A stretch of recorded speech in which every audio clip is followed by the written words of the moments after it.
I appreciate everyone gathering today for my wife. At the funeral of a close friend, my husband referred to a woman I didn't know as his acquaintance. As my husband finished speaking and bowed, I stood up and shouted, "What on earth is this about? I am your wife, right?" The attention of the venue suddenly focused on me. There was a buzz around the room. My husband, perhaps noticing me for the first time, grew increasingly pale. Huh? Why are you here? That's my line. Explain yourself properly. As I glared at him, my husband, in a panicked expression, shouted at me. Just go home. You have nothing to do with this. Huh? Nothing to do with this? You. Before I could say anything, I was escorted out by the staff. At that moment, my anger reached its peak. Fine. If you're going to do that, I have an idea. After that, the husband, who had continued to betray his family, would face hell. My name is Susan Underwood. I am a 45-year-old working housewife. My family is from a land-owning family and runs a local real estate business. The land and real estate managed by our family make us, in a way, a wealthy family. My father, who is 70 years old, is the eldest son of the head family. He was the patriarch of the family and considered the boss among his relatives.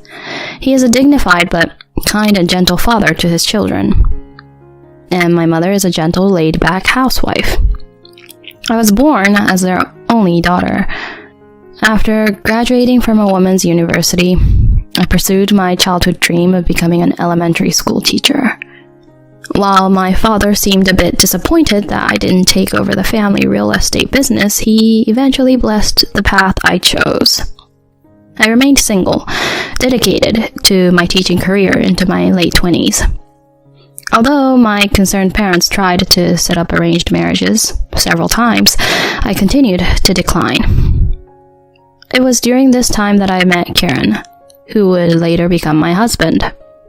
After work, it was my daily routine to have coffee at a nearby cafe before heading home.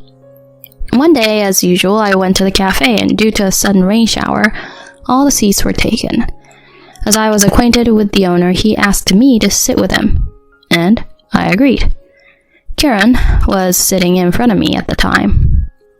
At first, there was an awkward silence, but Karen broke it by commenting on the heavy rain. From there, casual conversation started. He worked as an employee for a nationwide rental agency and was the same age as me. Moreover, he lived nearby. When I mentioned my family's involvement in real estate, we found common ground. We exchanged contact information and went on several dates at that cafe, eventually leading to a relationship. After a year of dating, Karen proposed, and we became engaged. Bringing him to meet my parents, they were quite pleased, and my father said with a smile, I never expected Susan to have such a partner. I support the marriage. I'm really happy. Karen responded nervously. Thank you, sir. I will make Susan happy. My dad, satisfied with Karen's respectful response, then becomes serious. Regarding our wishes for the marriage, if it's okay with you, Kieran, we would like you to become our son-in-law. Son-in-law? Karen seems surprised. My father continues to explain to him. Susan has no intention of quitting her job as a teacher, and ideally, we would like you to become the successor to our family company. You have qualifications in real estate, and I think it's not a bad proposition. After thinking for a while, Karen tells my dad this. I'll have to ask my dad for his opinion. I cannot reply to you right now, but I will think about it positively. The following week, we went to Karen's father to seek permission for the marriage. Karen's mother had passed away early, leaving only his father at home. Upon hearing the discussion, Karen's father immediately gave his approval. I respect your feelings. Karen, you take good care of Susan. And so our marriage and Karen's acceptance into the family were decided. Karen left his job and started working at my family's real estate company. Meanwhile, I continued my job as a teacher. Within the first year of our marriage, I became pregnant. We welcomed a baby boy named Skylar. Despite the challenges of parenting, we overcame them successfully. Even now, 18 years into our marriage, we lead a simple and happy life.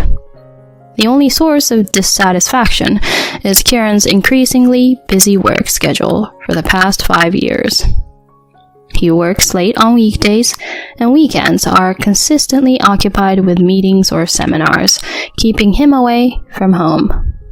When Skylar was younger, we spent every day together, and on Kieran's days off, we used to go out somewhere. However, this abruptly changed 5 years ago. Skylar was in the upper grades of elementary school by then, and at an age when he wanted to be with his friends rather than his parents. So it wasn't a significant issue. When Skylar took the middle school entrance exam, my husband offered a little support and seemed uninterested. Naturally, the conversations between us, as a couple, drastically decreased. During the high school entrance exams, Kieran mostly offered words like, "Well, do your best," and provided minimal support, leaving me to handle almost all aspects of sending Skylar to tutoring, as well as supporting him through the exams. Frustrated, I spoke to Kieran once. "Hey, Kieran, lately it feels like you've been so immersed in work that you're neglecting the family. I want you to talk more with Skylar." At this, Kieran responded with a somewhat irritated expression. "He's not at an age where his parents need to constantly fuss over him, is he?" "But you don't even take time for us as a couple." "I've said it many times. I'm busy with work right now. This is a period of training until your father officially hands over the company to me. If I don't dedicate myself to the business, and it doesn't run smoothly, it will be a problem for you and the relatives, right?" "Well, yes, but..." With dissatisfaction still evident in me, Kieran let out a deep sigh. "I've been working hard since marrying into this family. Isn't it natural for you, as my wife, to understand that and support me?" "I understand. My father still operates the real estate company as the president. Kieran has become an executive, supporting my father and learning the business in the process." With the sense of indebtedness from requesting him to marry into the family, I couldn't press Kieran further. One day, amid such a life, I received a message on my phone, and the sender was Kayla, my friend from college. We were close friends since our university days, both aspiring to become teachers. Even after becoming teachers, we often dined together, and she attended my wedding, showing affection for Skylar. However, due to our busy schedules and my focus on Skylar's exams, we hadn't met for a while. I wonder what happened to Kayla. Since we haven't seen each other for a while, maybe she's inviting me for tea? While thinking about such things, I opened my phone and was so surprised that my eyes widened. It turned out to be a notice of Kayla's passing sent by her mother. "My daughter Kayla peacefully passed away after a year-long battle with illness." Despite feeling dizzy from that message, I called Kayla's number. Kayla's mother answered the phone immediately. According to her mother, Kayla had been battling cancer for a year. However, it was in vain, and she passed away yesterday. "That girl, Kayla, hadn't talked to you, Susan, about her illness. Perhaps she didn't want to burden you. She wasn't married, and if possible, I'd like to invite her friends to the funeral." Kayla's mother told me in tears, to which I replied in a tearful voice, "Of course." As it was mentioned that it was already too late for the wake, I decided to attend the farewell ceremony the next day. I reached out to friends from our school days and, feeling somewhat dazed, took out mourning clothes. "Kayla, why didn't she tell me? I can't believe I won't see Kayla again." Tears overflowed one after another. Even so, I had to properly say goodbye to Kayla. On the other hand, Kieran said he wouldn't be back until the 23rd due to a business trip and left the house in a hurry yesterday. Although I tried contacting my husband, he didn't answer the phone. I left a message saying I'm going to a friend's funeral, but he still hasn't read it. However, it's not the right time for that now. I went to sleep quietly, shedding tears for Kayla. The next day, I headed to Kayla's funeral venue. The funeral hall was spacious, and it seemed there was another funeral taking place in a different section. I approached the reception with Kayla's name, expressed my condolences, and entered the venue. When I saw the figure of my best friend inside, tears couldn't be stopped. The ceremony concluded smoothly, and I bid farewell to Kayla for the last time. As Kayla, placed in the hearse, was taken away, I clasped my hands again, shedding tears once again. Before leaving, I decided to go to the restroom and headed to the toilet at the far end. On the day, I caught a glimpse of the adjacent funeral hall. Huh? I inadvertently let out a gasp. Standing in front of the altar, bowing to the attendees, was none other than my husband, Kieran. Is this someone else's funeral? I didn't hear about this. I looked at the name in front of the venue. There it was, Samantha Kane. A name I didn't know. The young woman smiling in the portrait was unfamiliar to me, but my husband unmistakably stood there, offering greetings as if he were a family member. Unable to comprehend the situation, I stood frozen. Please take a seat as the ceremony is about to begin. The staff motioned to me to take a seat at the back of the hall, and I sat down. My husband continued to occupy the family seat as usual. Next to him, a man and a woman who seemed to be the parents of the woman were sitting crying. In the quiet venue, a voice echoed through the microphone. Today, we have gathered to express our gratitude for my wife, Samantha. The one who uttered those words was my husband, Kieran. I was left speechless and could only listen in silence. Samantha passed away from a sudden heart attack 2 days ago. Even though it was unexpected, I am overwhelmed with grief. The man tearfully sharing his words unmistakably appeared to be my husband.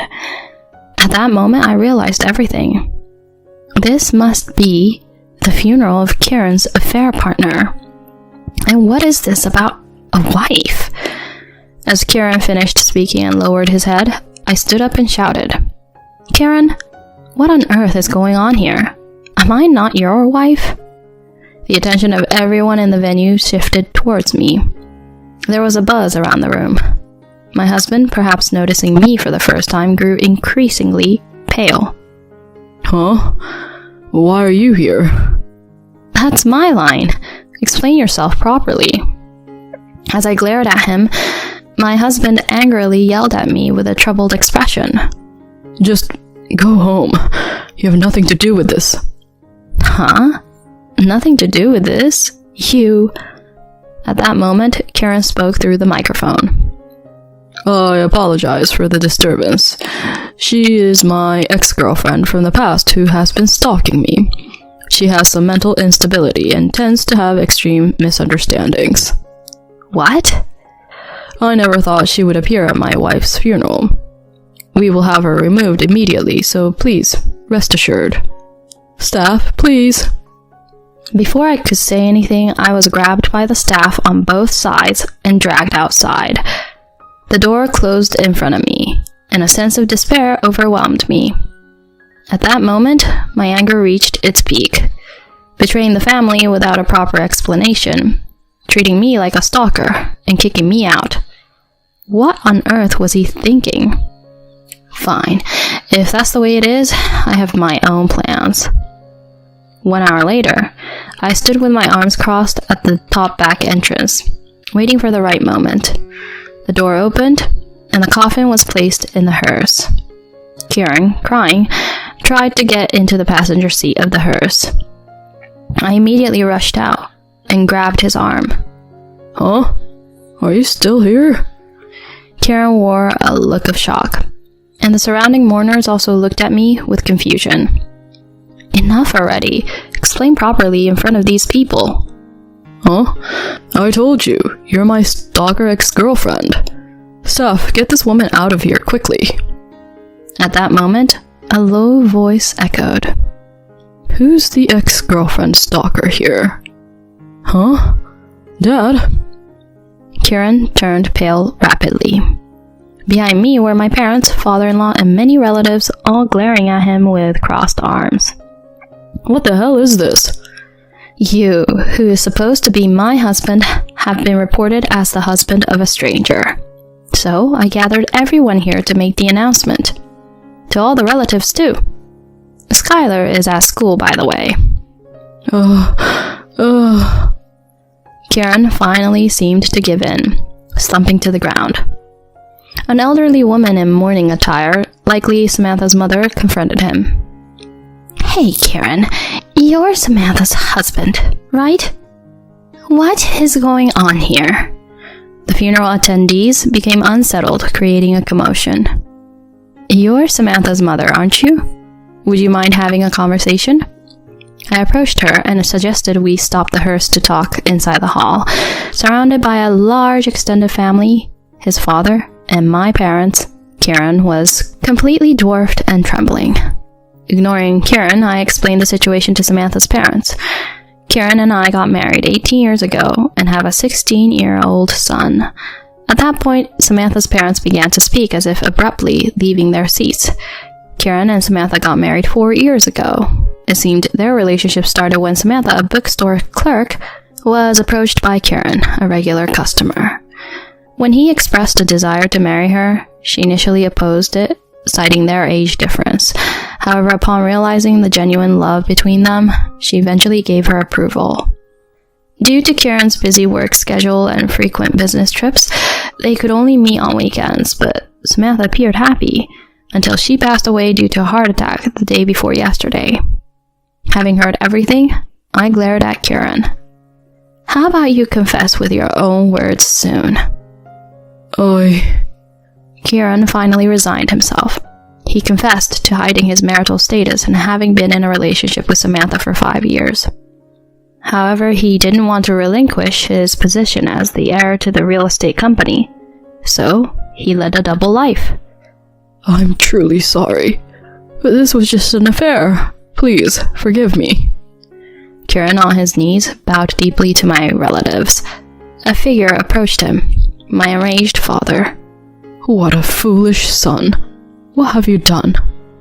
With all his might, my father shoved Kieran, sending both him and the chair flying. Dad, why? My father, with a stern expression, spoke coldly to the stunned Kieran. I can't let someone like you inherit our company. Susan, what about you? Divorce is a given, Dad. Huh? Divorce? Not inheriting the company either. What? As Kieran began to panic, I said to him with a decisive tone, What have you done to Samantha and me? A supposedly honest man like you can go to hell. I don't want to see this scumbag face of yours.